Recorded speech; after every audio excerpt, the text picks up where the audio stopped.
بسم الله الرحمن الرحيم. الحمد لله، الصلاة والسلام على رسول الله وعلى آله وصحبه وموالاه، وبعد. السلام عليكم ورحمة الله وبركاته. أولا نرحب برئيسنا وشيخنا وأستاذنا وداعينا المعروف رئيس المجلس الأعلى للشؤون الإسلامية في إقليم أوروميا، فضيلة سعادة الرئيس الشيخ غالي مختار أبادرة.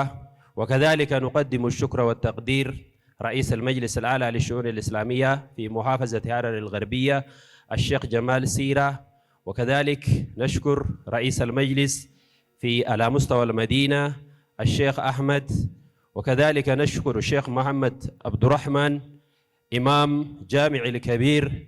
وكذلك نشكر ضيفنا الكبير، ضيفنا الشرف الذي قطع مسافة بعيدة، والمنشد المعروف والمهندس أستاذ عبد الرحمن حسين، والإخوة المشاركين وطلاب الخريجين لهذا الحفل العظيم.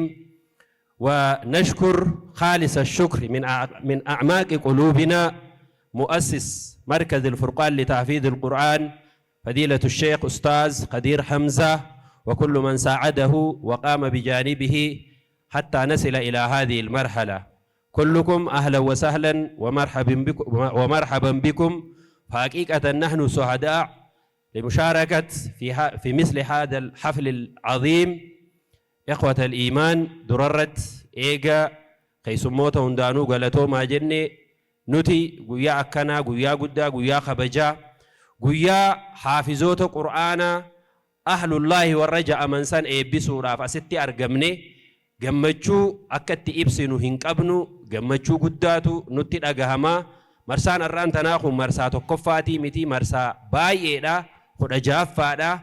Kana keessa heddurratti argamuuf rabbi carraa nuu kennee baga gammannee baga gammaddan. Allahu akbar, Allahu akbar. Itti aansuudhaan ergaanin ani dabarsu markazul furqaan rakkoo guddoo magaalaa Cirootana akka inni fure reefu agartanii jirtan. An duraan sanfaan ibsa je'eeti ijoolleen bifa adda taheen, bifa nuti hin beeyneen, karaa haarawa taheen, karaa naman hifachiifneen lip jechaatuma nu barsiisan. Allahu akbar. Maaliin itti ida'a yoo taate xiqqoo rakkoo san dura turte. Masjiida kana magaalaa Ciroo salaachisuudhaaf haafizoota impoorti godhaa turre bakka adda addaati. Arragaru importi odon tahin exporti godu jirra bakka heddutti. Alhamdulillahi rabbil alamin. Rakkoon mudatte keessa gaafa haafiza fagorraa fixxu tiraanspoortii jira, baasii guddaa jira.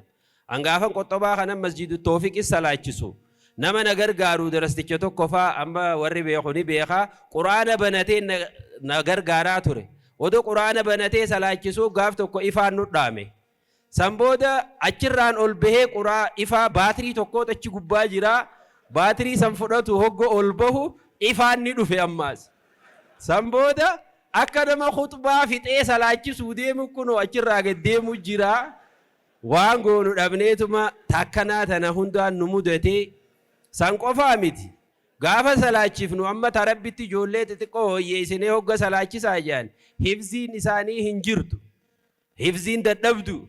Ha'odo quraana qara'uu jalaa badee hoggatti himan hii je'e hundaa jira. Kanaas bira kunne.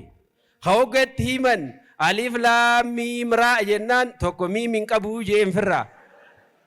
Markazul furqaan hogga dhufu ijoollee taphaa odon tahin ta dhugaan leenjisee hifziin isaanii hifzii jabduudha. Warri Ciroollee ragaa bahee fi du'aa'ii godhee.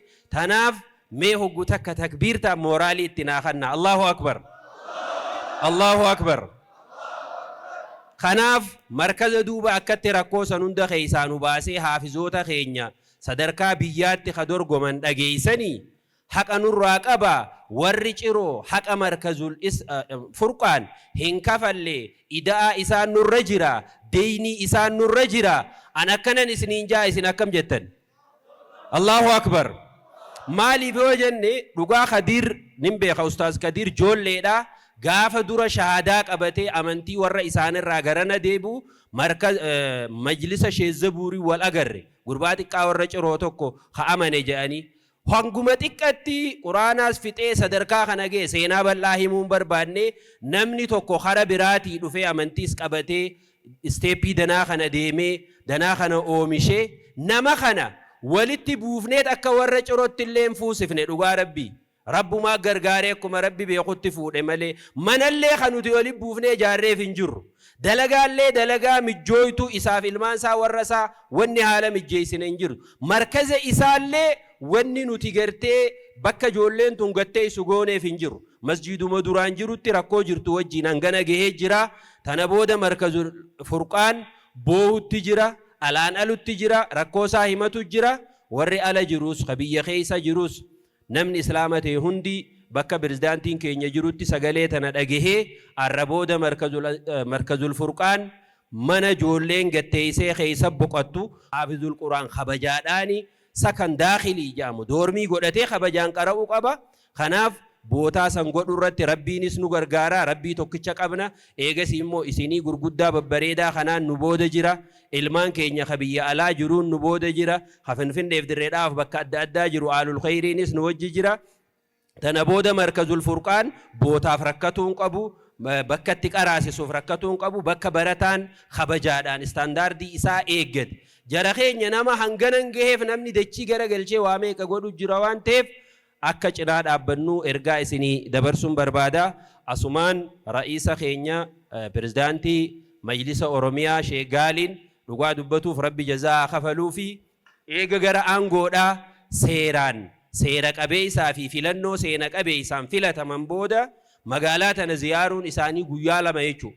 amma tokko keessatti Allahu akbar akka filamneen dura as ziyaarree asirraa dubbii ciroo dhumteennee bakka biraa deemne sirri moo sirriimi amma immoo taraa tana hoggoo dhufan hadiyyaan xiqqoon qabdu akka dhimma islaamaa godina harargee lixaatti illee qur'aana illee yoo xiqqaate gara kaartoona 42 haa ta'u yookaan gara firii 2,000tti kan dhiyaatu akka dhimma islaama godinaatti gumaachanii sammalee markaza kanaaf immoo kophatti qur'aana gosa addaa hanga firii 200 fi kanaa haa ta'u kaartoona 5 fidatanii harka qabannee dhufnee eegalli bareedaadhaa jechuu isiniimuu barbaadeeti Allahu akbar arra qur'aana finnee borummoo yoo rabbi je inshaallah projektii fooqiidhaa projektii masjidaa projektii sakan daakhiliitis fiduun rabbi biratti laafaadhaa ustaaza keenya ra'iisa majlisaa falyatafaddal mashkuuran Allahu akbar